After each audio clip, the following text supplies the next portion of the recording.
An Indian online newspaper, Midday, has said the Modi-led fascist Indian regime, through its vicious crackdowns on the journalists daring to report facts, is trying to turn the Kashmiri media into its own voice in Indian illegally occupied Jammu and Kashmir.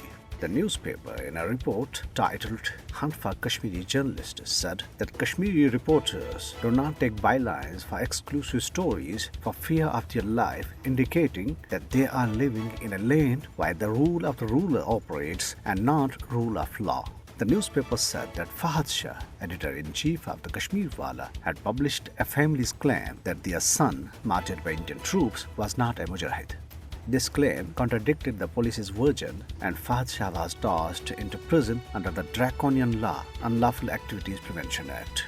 The newspaper adds that in occupied Jammu and Kashmir, the truth is what Modi regime says it is. The Midday added that since August 5, 2019, at least 35 journalists have been interrogated, raided, assaulted or booked.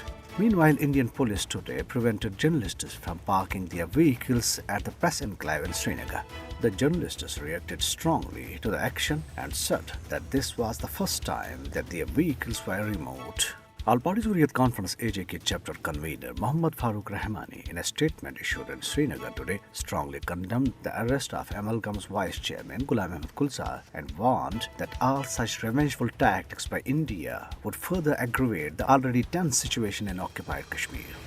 Ankara-based Economic and Social Research Center President Ustaz Rakai Kutan has said that Kashmir dispute is not an issue of India and Pakistan, but it is an issue of the entire Muslim Ummah. He said this during a meeting with a Kashmiri delegation led by Dr. Ghulam Nabi Fai in Ankara. In another attempt to sabotage Australian cricket team's tour of Pakistan, a threatening message from India was sent to an Australian cricketer's family. Evidence reveals that an Indian citizen named Mradal Tiwari, resident of Gujarat, sent these messages using a fake account on Instagram.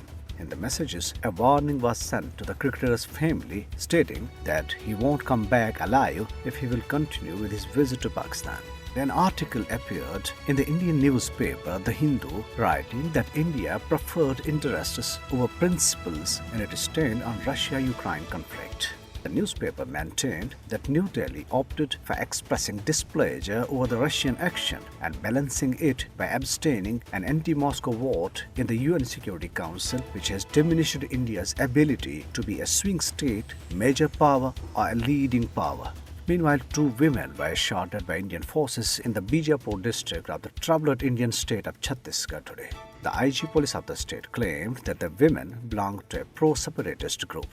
A member of extremist Hindu group Bajrang Dal called for genocide of those who want hijab. Pooja, while speaking at an event in Karnataka's Vijaypura district, said those wanting hijab in India will be chopped with the sword of Hindu lord Shiva.